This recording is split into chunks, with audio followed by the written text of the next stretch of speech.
Welcome everybody to episode 181 of the You Can't Comp This NBA Trading Card Podcast. We are your hosts, Adam, Amy, and Russell Gibson, coming to everyone a little bit early on the live this week. We've gone even further forward because it's Australia Day weekend. It's Saturday. We're reorganizing our social life, aren't we? We're testing. We're testing engagement. See if we can hide from the listeners. Are we? I don't know. No, it's there's a lot going on, and I suppose with the public holiday this weekend, so we thought we'd get things done nice and quick. But there's lots going on in the NBA. A lot. The All-Star voting's in. Let's just get straight into it, Ad. What do you say? Yeah, well, we can get into it, but there's a couple of players that won't be getting into it straight away. They've been snubbed.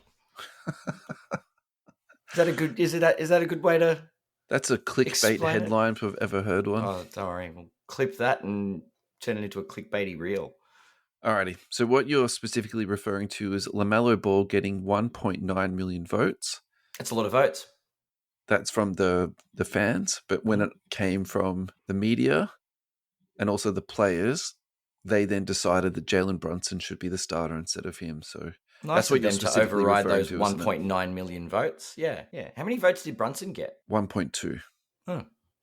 Quite a significant number less. Yeah. So basically, the fans get 50% vote. The media get 25%, and the players get 25%. Yeah.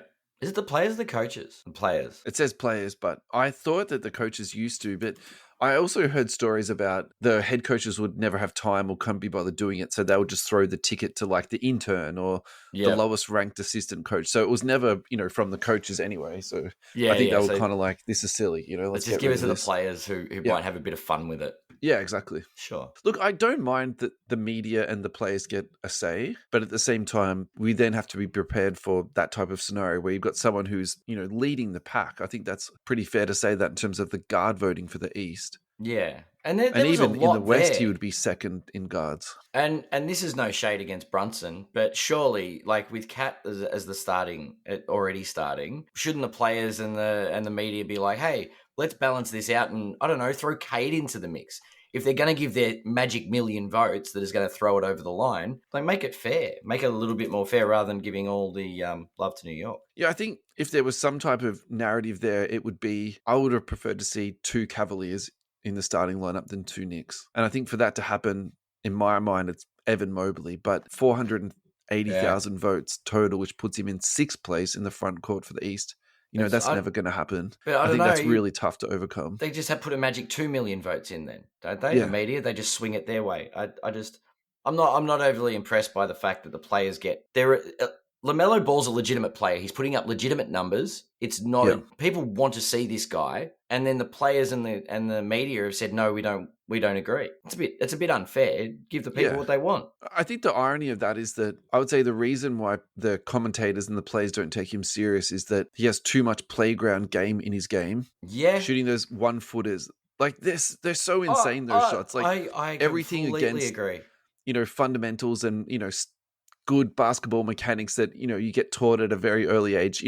He is just like throwing that into the wind. He just doesn't care at all. And then I think also to his team success, I think that is going against him too. But, I think the irony is that type of play is perfect for the All-Star game. So what I'm hoping for is that he still makes the roster in, some capacity. And then we get to see him for 20 minutes, just doing some awesome stuff, throwing alley-oops, setting up people, playing at breakneck pace and, making the game fun. I think that would be cool. I think my personal preference is that Banchero would have been a starter this year because I think he has would have liked it. All-star starter talent. But I think without stating the obvious, he's had a lot of injury problems this year and, he's played, 10 games or something? 10 games is something. It's not. So, I don't have a problem that Karl Anthony Towns, squeaked in under that sort of circumstance. But, looking at the other 2 guys who are kind of like, who else could be in the conversation for starters? It's Jalen Brown. I think that's the other obvious one. Yeah. He just doesn't have the popularity there. And, you can equate that to his hobby popularity too, in that he's an awesome player. He's a champion. He plays both sides of the court, but, just media-wise, I don't think he's fantastic. And the image in Boston as well. You think about that, right? Like, Tatum is number 1 and Brown's number 2. And I've even gone on the record to say how underrated Jalen Brown is in the hobby and in the media. Like, he's a very good player, but Tatum's the guy. Yeah. So and the votes reflect that. So that's fine. And you're not gonna take Giannis out of the equation. So there's not much wiggle room, I guess. I think after all that, we actually didn't announce who the starters are. So in the Eastern Conference, it's Giannis, Tatum, Karl Anthony Towns, Donovan Mitchell, Jalen Brunson. In the West, Jokic, LeBron, Kevin Durant, SGA, and Steph Curry. So I think in the aggregate, surprises there at all. Yeah. Look, in the aggregate, I think that's an awesome Western Conference team. Yeah, I think they're going to absolutely thrash the East. they're all going to. Who's picking team? It's a tournament. We recapped this the other week. It's going to be 4 teams. Yeah. They're picking 3 teams of 8, and then they're playing against the kids that in the rookie game. Yeah, you're right. And they're playing a tournament. So the in All-Star tournament. It's crazy, isn't it, in the Western Conference how good they are. So in the West, there's 4 people just in the West front court that got more than 2 million votes. Yeah. So Wemby at 2.2, KD at nearly 2.5, LeBron at 2.5, and Jokic at 2.9. That's awesome. I actually think that's really cool that Jokic got that many votes. Yeah. Yeah. It shows that he's really on the radar. Like the guy's averaging a triple-double. He's on track for his 4th MVP. Yeah. He's a freak of nature. It's great. What else did you want to talk about this before we move on? Do we want to look at LaMelo? Let's go on to LaMelo, like his actual pricing in the hobby. Because I think the media have snubbed this guy. Like looking at the trends, he's on the rise. People want to see this guy. And people in the hobby are starting to see that too by the look of it. Yes, I think hobby-wise, LaMelo's a bit of a tricky one for me because my gut feeling with this guy was that he was really hyped coming out of that draft class. And, if somebody saved the 2020 draft class, it was LaMelo Ball because there was no one really in that product that people were, really going crazy about. And then for me, it was a bit of it came out of nowhere. Everyone was like chasing this guy and going pretty hard on it. And probably my personality type is, well, that scares me away a little bit in terms of that pump and dump that you can sort of get into. So I've got the card ladder visuals up at the moment. Yeah. And what I've noticed is there's a pop count of 412 on the silver. Which is not insane, is it, when we talk about other cards? Yeah. But that he came, it was like 2021. Do you know what I mean? When the data started to come out. Yeah. Now, because of that COVID period, we're in that everybody losing their mind, but the grading companies were shut. So 400 on the pop count makes a bit of sense. Yeah. People had stopped grading because PSA and like BGS and that had stopped accepting submissions. The price point though, he started off at $6.5K. I actually think there'll be data before that, but it just hasn't been collected by Card Ladder. So you are 100% right in what you're saying, but I wonder if there was a few more points before that. But that's fine. But you look at 2022, he was trading in and around that $2,500 to $3,000 mark, right? Right. This is for the silver PSA 10. So the peak was 6.5. Yep. And and then 2022, it started to, I suppose, mellow out a little bit. I wanted to use the word mellow. So anyway. I like what you did there. Then we got to 2023 and it was over my head though, like the movie Megapolis. Have you seen that? No. Oh God. So at the end of 2023, he then actually Christmas 2023, December 24th, end of 22, sorry. He entered the 23 year with at $1,000. So he'd really cooled off. Yeah. And then he sort of sat at that $1,000 to $500 and he kept dropping. Over the last couple of years though, he's plateaued down to about the $200 mark. But in the last 6 months, starting at $300, he's now sitting at $350. All right. So I'm just going to jump in real quick. So all time he's down 94%. So depending on when you bought this guy is how badly you've been burnt and how badly you feel about this card. So I think there's going to be a lot of people out there with hurt feelings. I think we should just really quickly touch on that. The second thing is it really does depend on when you jumped into this guy. So for example, where I'm going with this, if you bought him at $200, that could be one of the best purchases that is being made, in a really long time. So there was, sales here in the last 2 years at $275, $265, $300. Then if you're zooming into the last 12 months, this is to me like where it gets a little bit more interesting. So up 8% for the last 12 months. The last 6 months, he's up 15%.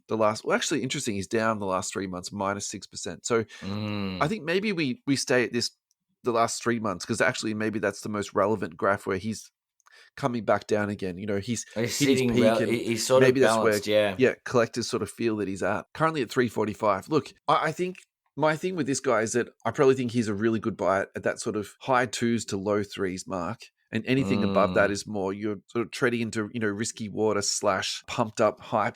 But I think he's the type of guy that can spike because he has had those huge prices before. He does have all that, Yeah. social popularity. His brother's the famous rapper now, which I think we should probably play that track on this week's radio show, actually, man. So shout out to centralcoastradio.com for having us on. Nice. I like that. Actually, looking into the population of this card, he was graded quite a bit. Yeah. His gem rate is only 12.2%. It's just insane, isn't it? Like how bad that product was for a couple of years. That Prism run was pretty awful. So maybe there is some value in there. That low pop count isn't just from quantity graded. People have had a crack at grading it. Yeah, it's a bad because there's 1,800, almost 1,800 nines.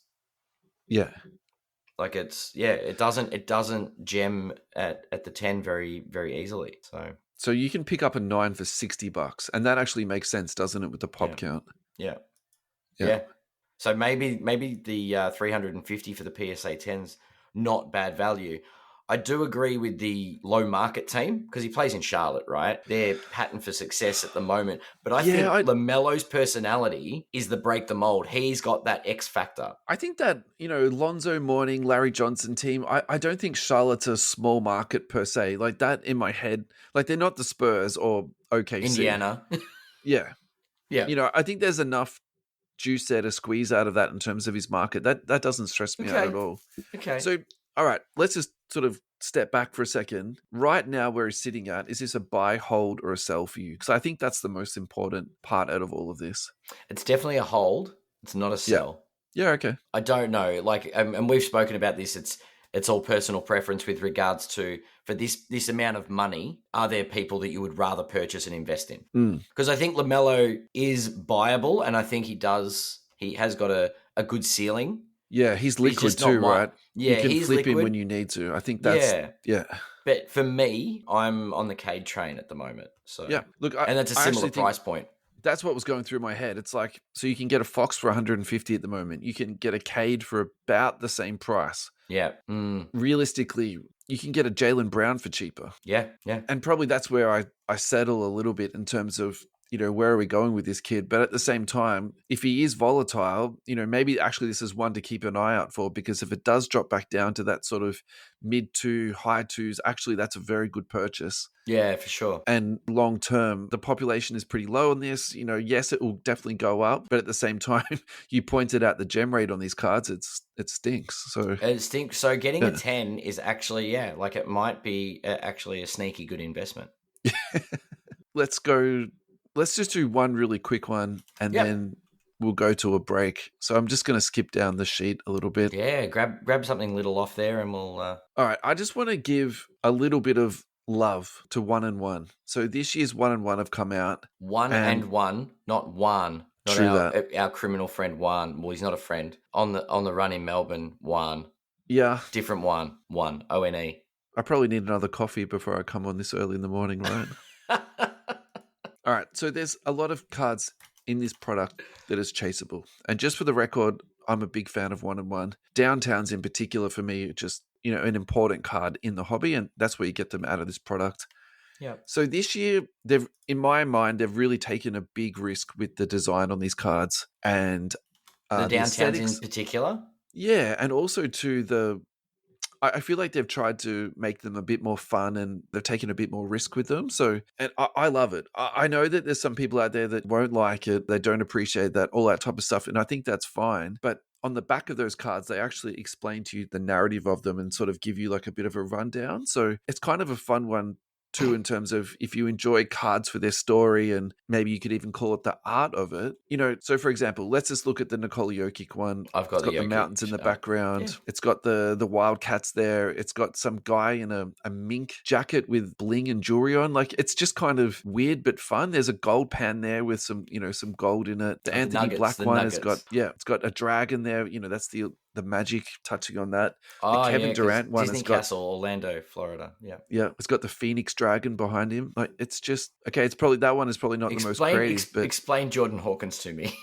so the Jordan Hawkins one, I think that is a paying homage to the New Orleans area. So you go there and the shrimp there is like, it literally is Forrest Gump, how they have 1,000 different types of shrimp you can go there and eat. That's a po' boy. I'm pretty sure that's what that is. And then the dish at the bottom is gumbo. So our American friends, if I'm getting this wrong, please correct me, but I'm pretty sure that's what that is. The one underneath the donuts is, we would call that a scone, but over there they call that a biscuit. And the white stuff on the top, I'm pretty sure is actually, that's like their own gravy.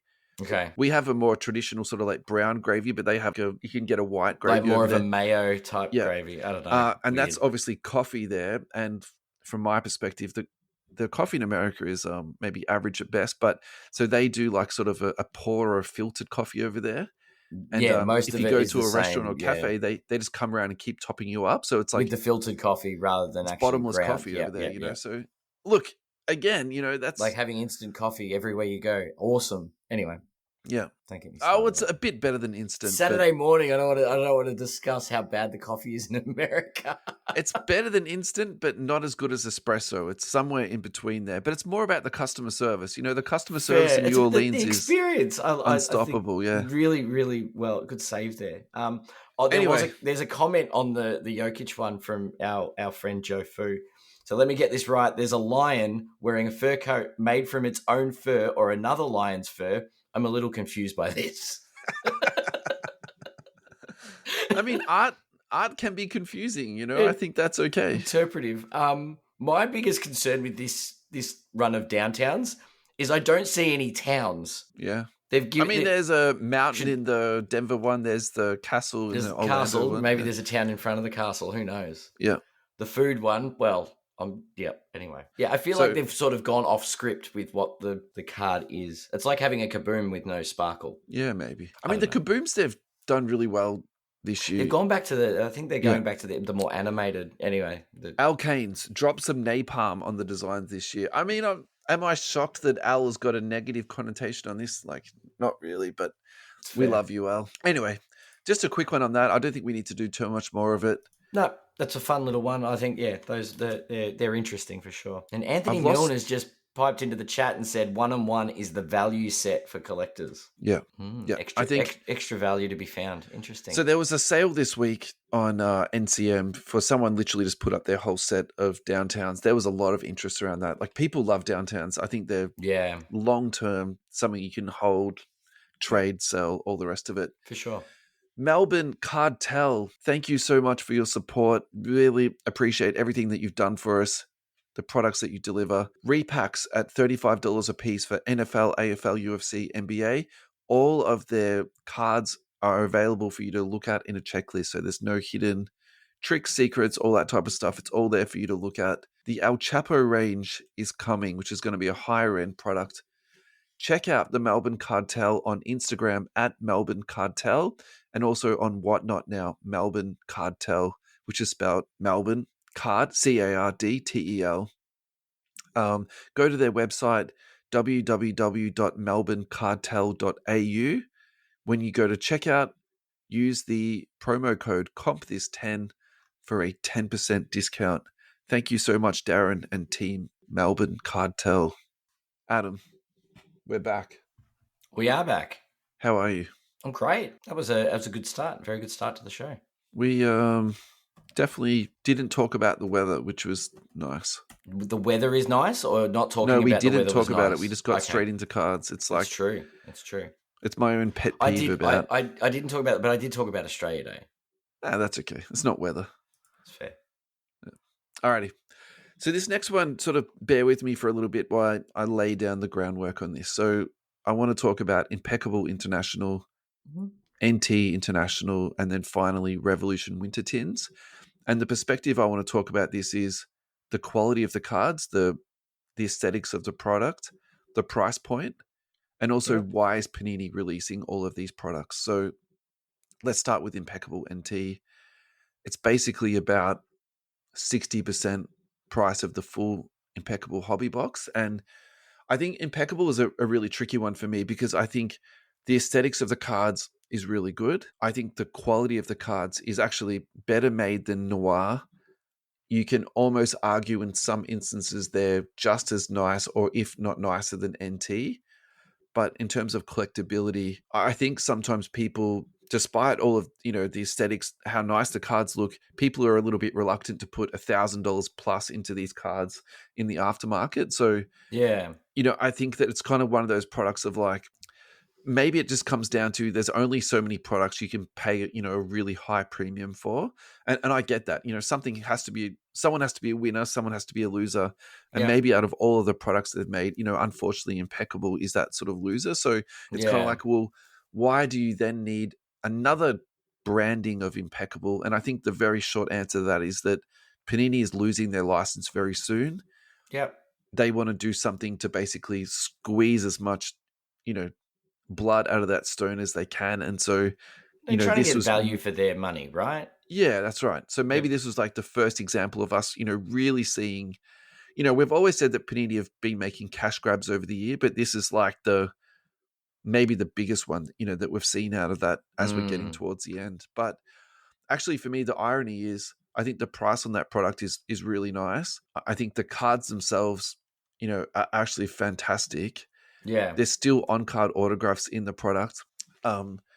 And then actually when it breaks down the pricing on it for breaking, I didn't say that very well, but you know what I'm trying to say on that. Yeah. Actually, it's not a terrible product, to jump into. Mm. And so then we flip over to NT. This is probably the one where I'm probably less complimentary on, because it's like, for me, Flawless, NT, Prism are almost like the sacred grounds of basketball cards. So it's like, why do you need to mess with something that actually is really important? Because, we've talked about this before. The vertical NT RPA numbered to 99 is one of the biggest cards that you can purchase in our hobby. Despite the fact that it's numbered to 99, people, really pay overs on these. So this doesn't look like National Treasures. So why do you need to, do it again, and come back? Last week we spoke about, and I was defending it and actually saying, well, traditionally, actually, there's been sticker autos in NT for, for the longest time, but it's sort of something that, people are critical of in the last couple of years, but actually that's not the case. They've always been there. So let's sort of move past that for a second. But, look, I think the pricing on NT International has been really competitive.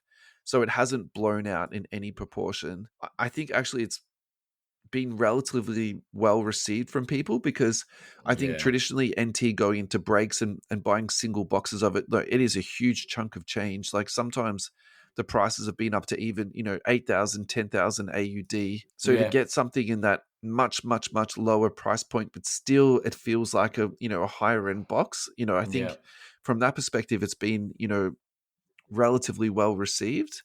Yeah. But I just think for me, it's really tricky, because I wish they almost hadn't done this product in particular. Agreed. Yeah. I don't know. It's sort of, turning something sacred into sort of something that's definitely not. Yeah. I guess. Yeah. And I think the last one is the Revolution Winter Tin. So the narrative I want to paint about this is that, so there was some thought that Fanatics were going to make cards on demand. So when you place an order, they don't have all these cards sitting around. Yeah. You could purchase as much as you want. And the benefit of that is that it would keep the price flat, and you wouldn't have the incidence of people stocking up on cards, running down to Walmart, fighting with people. So for example, this is a fun little segue. So have you seen the videos in the last couple of weeks of people punching on with each other, trying to get the Pokemon stock? Yeah, that's crazy. The benefit of having stock on demand is that you never have that incident. So if anyone wants to go online, you go online, you purchase the box that you want at that low retail price, and it gets shipped out to you, Yeah. So my problem with that is that then how do you put into the case hits? How do you put into it the autographs and the numbered cards? And probably the answer is, realistically, is that, well, there's no numbered cards in this stuff. Yeah. There's no case hits. There's none of that sort of ultra short print. And so in my mind, is this what they did with? Not even, but they don't even have a different parallel in here, because the the Chinese New Year release of Revolution, where that's they different didn't have again any because autos. Yeah, you still get the short prints in that, and you can get autos in it, but you don't get autos in every box. So okay, that's so that's it's a somewhere in reduced rate. between. It's Yeah, like in yeah, between hobby and what we're about to talk about. yeah. And so, like in my mind, I almost feel like this is what Panini have done. And look, you can make the argument this is overdue, or you can make the argument this is just an absolute cash grab. Look, I'm probably somewhere in between on this. So they've just basically made this product that has no numbered cards, it has no autographs in it.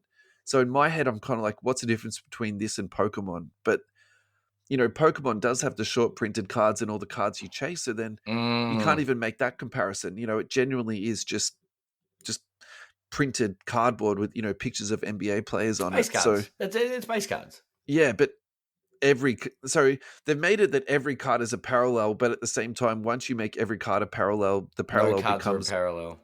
becomes a base card. So look, I'm really torn on this product because Winter tin exclusive, base winter, base avalanche. there's an base avalanche blizzard, and there's a rookie blizzard winter. card. And look, actually, the avalanche and the blizzard looks really nice. Sure.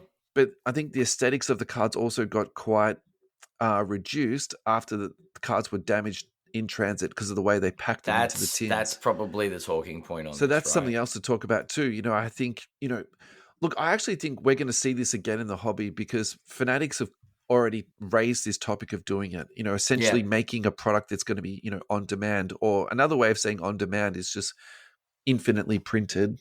And so I suppose it's like, how do you feel about this? If they've got the capacity to print it until they lose a license, then good luck to them. Like, yeah, it just makes for collectors, it makes the set less chaseable. Less desirable. It's very chaseable because you can just keep buying it until you get the whole set, but there's no value there because the supply is overdone. In fact, there's no limit to the supply, which makes it even worse. Yeah. I think the collectability on this stuff is going to be incredibly low. And in terms of the resale on it, I would guess that these are going to be $5 or $10 cards, probably at the max for a Luka, for a Steph. Look, I think that the Wembies will do really well. Oh, and are they Wembies? No, but Wembies are second year, are they? Oh no, are they RC? It's rookie, yeah. It is rookie. Okay, so it's rookie Wembies. But and this is like a really sort of sick, like almost like morbid thing to say, but because they are coming out of the tins damaged, the number of PSA 10s on the Blizzard and the Avalanche, I think actually would be pretty small. So you've got this tiny room for same thing as like LaMelo, PSA 10s on his silvers, right? It's the same thing. Like it was a terrible, print year. Okay. The print run. These were printed well, but they were packaged horribly, so. Ready for my conspiracy theory, given the unlimited supply and the losing of the license? Yeah. You're talking about cash grabs. Yeah. With 3 months before they aren't allowed to print anymore, they'll release the full set as a box set. Yeah, they do that because they can print the full set. So you could buy all the tins you want, and then all of a sudden they go, oh, but if you want all the Blizzards, here's a box, a special $1,000 box. Buy it. It's got all of it, the whole set. Yeah, so those products are available already. They did that for Flux last year. They've done it for Donruss Optic for a very long time. Will they do this for this Revo set, do you reckon? Oh, probably not Revo. I don't think there's a massive demand for Revo. So that's actually my sort of like my talking point on this is like, why didn't they do it with Prism? Because for me, the one that actually I think would sell. Would you flood the market with Prism? And that would hurt so much. Like, it's already been flooded, but at least it's the one that people like. But if you say there's no limit to the reprints on Prism, I think that would have a very adverse effect. If Fanatics globally. do this, and maybe I need to refresh my manifesto reading, but I reckon they'll do it with Topps Chrome because that's the most logical one. In that there would actually be. Despite the fact that it's being printed to the end of the earth, I still think there would be actually demand for that. I think actually if Panini made a mistake in all of this, obviously the packaging needed to be done better. Like that, I don't even need to say that, but I actually think it's the product that they chose. Yeah. Like why Revo? Why not Prism? Why not Optic? I think that maybe would it's a test. I don't know what they're testing though. I mean, testing at the end, but yeah. Yeah. Do you know? Look, I think this was a product designed for kids. Probably. I mean, let them. I think that the tins is a great idea, but you've got to have packaging inside to protect the packs. Yeah, that's right. They mucked that up, definitely. Yeah, like I know different collector tins in the gaming world have foam inserts or plastic inserts that that's right. hold it the sort of packs sits in in a place. cradle. Yeah, so they're actually protected and don't get damaged in transit. Yeah. I don't know. The name Avalanche is pretty funny, given that they're just dumping all their stock before the end. An avalanche of products. Literally, it's an avalanche of product before the end, and they lose their license. So, what else are we going to see before they tap out? I think there's going to be more of this stuff. I actually don't think that this is the end of it. All right, so I'm not even going to put the conspiracy hat on for it, but put your tinfoil hat on. You know I love a good conspiracy. But they're going to release these unique products before they lose the license. Can you imagine how fondly new people to the hobby will be for Panini? So when they want the license back, everyone's going to go, bring back Panini. Remember when they did this? Look, so Topps Cosmic is out. I don't know if you're trying to trigger me on purpose, but it doesn't look good. And this is my whole thing, and I'm going to die on this mountain most likely. I actually think when Panini is gone, people are going to be like, "We want Panini back." I am 100%. There'll always be people it's in that camp. Do you know what I mean? We grew up with Topps, Topps, Upper Deck. There was hoops. There were different. There was competition. Yeah. Do you know what I mean? Yeah. And look, going full circle, even back to last week's chat about regulation, the fact that if they're going to reprint products, that goes to the lack of transparency, right? You don't know what the print runs of these things are, and if now they're going, oh, they might be infinite. Well, I mean, for this winter tint, you don't need to know. There's nothing in it that's chaseable. There's nothing in it to chase. Yeah. There's no limit. There's no numbered cards, so it doesn't matter. They can print as much as they want. Yeah, literally. It's terrifying. All right. Let's go to our next. Popular? Does they underprint it and then it becomes valuable? Look, I actually think some of this stuff people are going to hold on to and probably do quite well out of it. Despite all of this, the stuff. One Wemby Blizzard, just PSA there's going to be some. It'll be a gem rate of I think 0.5%. Okay, without stating the obvious, Prism Hobby, Prism Choice, all that Prism stuff. I think people are going to be putting that away and they're going to do really well out of it. Wemby rookies, no question about it. I think the question is kind of after that, what else is going to be, worth holding? Is it going to be Court Kings for the case hits out of that? Is it going to be? Yeah. I mean, the Slammy case hit, the comps on that are absolutely insane. Yeah. I was looking at one the other day. It was $350 for a raw Keontae George. So what's a Wemby Slammy case hit selling for? What, $2,000 at least? Yeah. I mean, it's a lot to hold on to a product just for a potential on a Wemby case hit, but you know what I'm trying to say? Yeah, I think people are going to be still stashing this away as much as they're slamming Panini of how bad it is. It's there's some good there. Anyway, all right, let's go to a break before we delve too deeply into something that we can't circle back from. Fast break trading cards. Thank you so much to John and Alvaro. Head down to 75 Tulip Street in Cheltenham. Opening hours Friday 12 till 6 p.m. Saturday 9 till 5. Sunday 10 till 4. However, if you're listening to this podcast, depending on when we get it up, they will be closed on the 26th of January for the long weekend. Look, the best way and the biggest compliment I can give to a trading card shop is that this is a couple of collectors who have literally just trying to live out their dreams, and they have built this trading card shop for collectors. Go down there. They've got cards in their cabinet. They've got cards in the box to look through. They've got televisions on the wall. They've got friendly customer service, and they will actually help you chase down the cards that you want and just answer all those questions that you have. Yeah. They sell supplies. They sell Disney, Lorcana, Pokemon, One Piece, Star Wars, Fanatics Authentic Memorabilia. They are a authorized Fanatics memorabilia reseller. For sports trading cards, they got basketball, football, baseball, soccer, Formula One, tennis, UFC, wrestling. Why don't we look at the tennis cards? This is something that I know nothing about. The Australian Open's about to wrap up. Let's look at some tennis cards. That's right. The Australian Open's on at the moment. 2024 Topps Graphite Tennis Hobby Box for $275 AUD. Check the guys out. You will not be disappointed. Fastbreaktradingcards.com is where you'll find them online. Thank you so much, guys, for your support. Alrighty, Ad, we're back. This is part 3. I'm actually really enjoying today's show. I actually just felt like a casual sort of basketball cards conversation, and I feel like we've done that so far today. It's been pretty chilled. Yeah, it's good. Alrighty, Now, last week we did some listener interaction and we spoke about Evan Mobley very briefly. My feeling was that we should talk about this young man on a deeper level because he's probably not getting enough hobby love. So let's do it. Probably not. Yeah, you're right. All right. In one sentence, how would you summarize Evan Mobley? Unexpected. Okay. Will be in what way? Talk to me.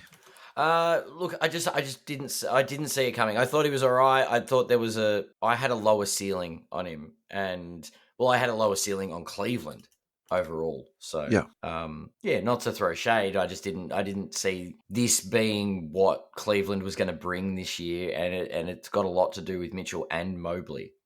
Yeah. And it's finding that Mobley. I think my question was, I thought they were going to have to pick between him and Allen. Yeah. I didn't think they could play together. You didn't think they could play together, yeah, sure. Yeah. And that's a reasonable thing, by the way. And there's a level of maturity there, I think, that I didn't expect, and they've found a way. So I think for me, he's very difficult because I think it's one of those players where his pricing is a lot less than what his talent is. Mm-hmm. But I think the realistic, the end of the day, the conclusion of this conversation is that it's really difficult to buy into big guys and do really well out of it. And I think the other part of this for me too is that I think this is a really good conversation to actually zoom out, because I think sometimes we speak about the ultra modern all the time. Yeah. But so now you go, okay, where does he compare to the all timers, to the top 50 or the top 100 players of all time? Can you actually be finding the same value or the same amount of money you'd be spending out for an Evan Mobley and putting that into like a Charles Barkley, to a Karl Malone, to a Kareem? Yeah. But actually, for me, it's for the Tim Duncan. I think that to me is like the perfect comparison, because I think I actually so I'm sitting here like trying to think of what does Evan Mobley's voice sound like, and I've definitely heard him speak, but there's no real like sound bite that I remember him from, or some interview that's that memorable, or something like this. He's not front and center at the post-game press conferences, so I think there's that part of it. Yeah. And I think where his game lies, and I think where his brilliance is on the court, is just he's so nuanced at basketball, and he's just such a good team player. I think he's the type of guy that he might not actually put up the numbers, statistics, but if you looked at his on-off numbers, like the plus minus when he's on the court versus off, I reckon he would be like in the top of the league. Yeah. Because he's just really good defensively. And it's the defensive impact, I think. I think it's the defensive impact. I think it's his defensive. Yeah, sure. Side. But that's what makes him such a well-rounded player. It's amazing how the defensive prowess is what sort of drives the offensive. Yeah. I just think it's really, look, you know how much I love D, but I just think also too, it's how much do other people in the hobby value a good defensive player, and that then becomes collectible. I think that's also really part of this conversation too. So look, this probably says a lot about his collectability. He's not on Card Ladder. He's not in the Card Ladder profile. I actually think he deserves to be there. So Card Ladder, please fix that. If you go to 130 point, there's heaps of sales for him recently. And there's a few to talk about. 21-22, Panini Flawless, patch autograph number to 25. It's a lovely 3-colored patch there. It's sold for 1,280. Yeah. Look, I think that's a PC purchase, and I think that's fine. But I also say too, that's not a home run for it to hold value for the next 20 years. Evan Mobley, Donruss Optic, Fast Break, red, number to 85. That sold for 51. So probably where I'm going here is I think a lot of this stuff is maybe going a little bit overs to what I was expecting. Yeah. 2021 Recon, Evan Mobley, rookie signature, number to 35, PSA 10. That sold for 199. Look, I don't mind that, just for the fact that I think Recon is a pretty tough grade. So to get PSA 10 plus the low numbering on that, that's actually not a bad purchase, which is ironic considering I was just like throwing shade at the Flawless. Here we go. This is what I want to talk about. Evan Mobley, Blue Ice Prisms, number to 125, PSA 10. That sold for 227. So that's cheaper than a LaMelo Ball Silver, despite it being PSA 10. And it's numbered to 125. That's probably the perfect, way to sum this up. You can get numbered cards cheaper than you can get a card that's printed in the thousands of LaMelo Ball. Well, it's interesting with because I was just showing on the screen the defensive player of the year, the month, sorry, defensive player, because defensive player of the year for the next decade is Wemby. So Yeah. but defensive player of the month was Mobley and Triple J. Yeah. Now I'm not going to use it as a parallel, but look how collectible someone, and I think Triple J is an amazing player, but I just don't think the hobby love's ever going to be there for someone like that. Yeah. I mean, I think Triple J and Mobley, that's a really fun comp because they're a lot the same. I think Triple J's probably got better 3-point shot, which is important in today's game. Yeah, and he's offensively improved a lot for the Grizzlies. He had to, especially with Jar out and things like that. But yeah, like I just see that he doesn't get that hobby love, and there's only so much love to go around in with regards to how players like are valued. Argument, isn't it? You know, someone's got to be the loser, right? Well, I didn't want to buy a LaMelo because I would rather get a Cade. That was literally what I'm like. I would buy him, but I'd rather buy a Cade Cunningham. Yeah, and they're like at the same price. But you sort of look at Mobley and you're like, where does he rank in the hierarchy in the Cavs? So if I'm a avid Cavs supporter, who am I investing in? Am I getting who's my number one guy? And I don't think he's going to be the number one for any collectors. That's it. I think it's a PC only thing. It's if you really love the guy, you know, you buy his cards and you keep them for yourself. I don't think it's and there's nothing wrong with that, by the way. You know, that's totally fine. So Jaren Jackson, think Cleveland Donovan Mitchell's the one that might be the spike, the spike guy. But we've got that in the list to talk about. I think the way the speed we've been talking about today, I don't think we're going to get to it, which is fine. By the way, I think he's definitely a discussion for maybe next week. Yeah. Triple J's PSA 10 silver is currently trading at $65. Look, if Mobley trades at that same price point, maybe a little bit higher just because of the current success that the Cavs are having, you know, I think that's totally fine. So let's just say I think Mobley is trading at $75 or maybe even $80. You know, I think that's actually a very reasonable comp there. So that's kind of fun. Look, I think we should keep talking about this particular draft class because actually this is something I'm interested to talk about. So the 21-22 draft class, you can buy product very, very cheap. It has Cade Cunningham. It has Jalen Green, who's on the rise. Evan Mobley, we just spoke about. Scotty Barnes, who I can definitely get a bit of a chubby for. Jalen Suggs, who's playing a lot better. Josh Giddey is on a career resurgence / what's the word there when you rescue yourself? Kuminga, who's definitely going on the upwards. Franz Wagner, who's awesome. I actually think there's a lot of value in that draft class. Yeah, you're right. It's insane, but no one cares about collecting that particular product. You can pick it up uber cheap. Find it on fire sale and get yourself some value. Trey Murphy, Jalen Johnson. There's one more. There's two more here. Cam Thomas. The other one I'm trying to think of is here we go. Herb Jones. He was in the second round. Yeah. So, yeah. There's a lot of value in that set for sure. Yeah. So let's really quickly touch on Jalen Green. I think this is someone that we should be talking about. The Houston Rockets are absolutely killing it, doing way better than we would ever have expected. Yeah, it's an eat my hat scenario there. I thought Houston would be at the opposite end of the Western Conference this year. No, I don't think you need to say eat your hat. I think this is the case of this is a genuinely good news story. They've way exceeded all expectations. I don't think that's I definitely I didn't have them in the playoff picture at all. Definitely not. Absolutely not. Yeah. And now they're looking at a home court at the moment, halfway through the season. That's right. Yeah. Yeah. This is from our friends at Card Ladder. This is the 2021 Prism Rookie White Sparkle PSA 9. This sold for $1,575. Population on this is uber low. It is 13. So, look, do I think that's a good purchase? I think that's still very high risk. But I think what we're starting to see now is, the upside of this guy coming out to shine. He is a go-to scorer on one of the better teams in the Western Conference.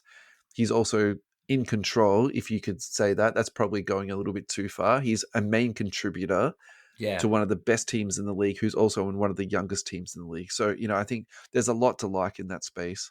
Yeah. Yeah. Yeah, I don't know. I've talked about this before. The years, rookie year, you see a little bit of a player. Second and third year is sort of that that they grow, they find their place in the league. And then years three, 4 that's your opportunity to explode. That's the time to take that step. Yeah. And I feel like that particular draft class that we're talking about, we've got Mobley, we've got Cade, we've got Jalen Green. All of these players this year is taking that step. Huge. Do you know steps. what I mean? Like it's except Scotty Barnes. Scotty Barnes, you've let me down. Scotty Barnes. Well, I feel like Scotty took half a step previously, and then hasn't done a lot since. Maybe it's the situation he's in, but it's that breakout year. Yeah, and maybe there is value to find hobby wise in picking the players that are a bit slow to bloom and break out. Oh yeah, definitely. That's absolutely a strategy on prospecting, isn't it? But I think the really interesting thing for me is just the price point of that product from that year. It's just so much cheaper than everything else that's out there. So it's a really interesting sort of paradigm for me. I think it's a small hole in the hobby at the moment. So on the PSA 10 of the White Sparkle, the population of that is just 7. There's no sales data on this in the last 3 months, but the last sale was 3,500. I think that's an interesting little one. Yeah. The silver PSA 10, the population on that is 670. So that's 50% more than the LaMelo ball that we're talking about. So actually that's for me that's a surprise. That last traded at 190. So for me, that's in that price point that's still in a pretty reasonable price point. The population on isn't too high. Do I think that this could spike and double up to 400, 500, 600? I absolutely do. So if you feel like you want to take a bit of a risk on something, and I'm going to say the word gamble, I think that's actually a fun little gamble there, because we're really seeing a lot of upside out of this Houston Rockets team. Yeah. Let's go to a break, Ad. Yeah. I feel like our times today are just all over the place, but when we come back, I still want to keep talking about this draft class. Let's do some Detroit Pistons love. I think we should do some Cade, and then actually let's go through the Pistons roster a little bit and just talk some Pistons. So yeah, they've done well this year, and I actually think they're going to play playoffs. So yeah, for sure, let's do that. US Sports Cards Australia, thank you so much to Ross and Michael for your ongoing support. Check out ussportscardsaustralia.com.au. When you get there, click the 3 little noodles at the top left-hand side. Check out My Cards Australia, which is a card consignment service. You can submit your cards there. Ross will take them off your hands, sell them, give you back the money, take care of all the postage out to the customers. Ross will do that for you. You can also purchase singles there. Ross has got them OCD categorized there for you. Collectible protection. Ross has got heaps of protection for you, all of your hobby needs. You can also purchase sealed wax from there, sports memorabilia, toys, water pistols for your summer needs. Thank you so much to Team US Sports Cards Australia for your ongoing support. Adam, are you ready for our final run? I am ready. Very ready. All right. I might let you lead this one off. I feel like your love and praise for Cade might be higher than mine, so I'll let you. Which is interesting, because you were a little Cade obsessed about a year ago, and I think it rubbed off on me. Oh, okay. So I've literally just you've influenced Inception. Planted the seed into your head, and then you went cold on Cade, and I'm like, no, this is the year. I think for a period of time, I was like, look, this is going to be like a 12 to 24 month, prospecting thing. What I was wrong about was how quickly the timeline came forward. I in hindsight, and I did agree, I thought the right time to buy Cade was when everyone went cold on him about a year ago. Yeah. And it was like he was injured. There were question marks. I'm like, but this guy's ceiling seems higher from what we'd seen.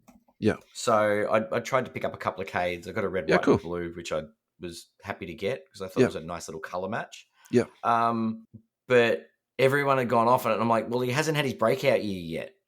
Yeah. And then I took it a step further. I've been analyzing teams that have sort of risen over the last few years with regards to the blueprint that the Thunder have sort of got, the way that teams that have stuck with it, young, they've got Orlando following in their footsteps, and now Houston sort of, their young ones coming in, sort of rising, and you go, okay, maybe there are some teams here that are sticking with it and building a core. And I'm like, Detroit have been picking and choosing a lot. Like they've been, they couldn't settle on a guard. But then they finally got Cade, and they look like they've stuck with him. Sure. And I saw the emergence of a few signs from Jalen Duren, and I'm like, okay, off season Tobias Harris comes across. I'm like, you know what? Detroit are actually building that same let's stick with it philosophy. Yeah. So they've got Ivy, they've got Cunningham, and they've got Duren, and that's actually not a bad little core to start growing with. Someone like Tobias Harris is a really good teammate. He's just that doesn't want the spotlight. He's not the superstar, but he's a good piece. And I think Detroit are now at a point where they're starting to put some consistency together. Yeah, it's funny, isn't it? Because if you hit on draft picks, it just makes it easier for the team to have success. But at the same time, you don't know whether you've hit or missed on a draft pick sometimes for 2 or 3 years. So correct. It's a funny one, isn't it? It's like if you stick with it for too long, you're just sort of beating a dead horse. But there's no magic formula to it, right? So Cade Cunningham could have come back from injury and not been functional at all. Do you know what I mean? Like he could have come back half the player he was, not able to run, injuries, end of career, right? Yeah. He's come back and he's putting up triple doubles. He's pushing very hard for All-Star selection. And I hope he makes the All-Star team. I think it'll be a travesty if he's not selected as an All-Star this year. Yeah, because they've got the winning record too. So it's like there's not a lot of reasons to at least have him in as an injury replacement, right? I think that's the correct. Yeah. It's so I think Cade's sort of earned his dues, and the Pistons are headed in the right direction, which is not something I've been able to say for a while. And I know we've got a few listeners that do have love for Detroit, so hopefully they're feeling a bit better about their team. Yeah, be Paris Silver and PSA, Al, wouldn't it? 10 Cade rookie population on this is 320. Yes, so that's LaMelo ball lower number. Than LaMelo is at 400. Lower than Jalen Green, that's actually quite interesting to me because they're same draft class, but he's been graded less. Last sale on this was $399 USD. There was a sale very recently for $450. So let's just say that he's sitting at $425. Yeah, somewhere between $400 and $450. Yeah. And his gem rate is actually up closer to 20%, but it's still not brilliant. God, it's so bad, isn't it? Shows about the quality of Panini's production, but I don't know. The last month he's up 50%. So where I'm at with this guy is like 400 to 450s. After that, I'm like something really needs to happen for it to go higher. For it to go to 600, 700, you need All-Star starter, you need All-NBA, you need MVP. So for me, I'm very happy about this. Like, don't get me wrong. I think it's really good that this guy is, there's some hobby love back into this guy, but at the same time, I'm also a little bit in the caution sort of like, frame of mind too. So where are you at with this guy? You buy, hold, selling him at this point? I feel like I missed the boat on buying. Yeah. I think he's in his price point now. I think that $400 to $500 mark is for someone that plays at his level. So he's still a buy. Like, I don't think he's you're going to lose lots on him recently, but if things don't keep rising the way they are for Detroit, that could go the other way very quickly. That said, I mean, Detroit being a successful team could result in a lot of hobby love. There's a lot of Pistons fans out there. Yeah, I think the market is something to consider when you talk about Cade, but I think the bigger thing that's probably pushing him up is that he was a number 1 overall pick. I think people remember that more than him being drafted to Detroit. So I think that is, in my head, do you know what I mean? Like, that's more the narrative there. Yeah. But I think the team's got to succeed in order for him to be in the spotlight. Sure. Is where I'm going with that. Like, I was concerned and I thought, Detroit are going to suck for a very long time. This could be bad. And then when I saw that turn... I was in that same mind space too. I think that's the surprise out of all this. All right. Yeah. So why don't we talk about the rest of the roster now? Because I think that's worth talking about. So Cade Cunningham, 23 years of age. Jalen Duren, 21 years of age. So still like growth in that space young. There. Yeah. Jaden Ivey is 22. And I think that when he was coming out of the draft, there was some Ja Morant comparisons. I think that we can let go of that. And maybe he's more like an Austin Reeves. That would be his high point there. And that's respect. I'm not saying that. No. Austin Reeves is beef stew. Look, I don't think there's heaps of upside on that guy. He's 23 years of age. Azure Thompson, though, is the really interesting one because we've seen the other Thompson twin in Houston just literally explode. And there's a lot of prospecting going on with the other Thompson twins. So it's kind of like, can you Interesting. extrapolate that across to Azure Thompson in Detroit? Look, I'm not 100% sold on that, but definitely keep your eyes peeled in that Yeah. space there. So let's talk Jalen Duren first. He's definitely not on card ladder. No, he's I'm just not. going straight to 130 point here. 22-23 select premier level light blue disco numbered to 99 PSA 10. That's sold for 41 USD. So Mm-hmm. PSA 10, low numbered. It's, basically nothing here. Look, I Yeah. think we've already touched on this with Evan Mobley. I think there's a ceiling there, and it's not a very high one. I think that's about it, to be honest. I don't Yep. think the flip is there. I think this is a PC purchase type deal. Mm. Do I think it's a bad one to buy into in terms of him? You got to spend all this money, and then he's going to be out of the league, and then you've sort of Yeah. done it all, like AKA Admiral Schofield. No, I don't. This guy's going to be a 10 or a 15-year pro. There's no problems with that. He's big. He's skilled. He seems to have a really good disposition, which I think Yeah.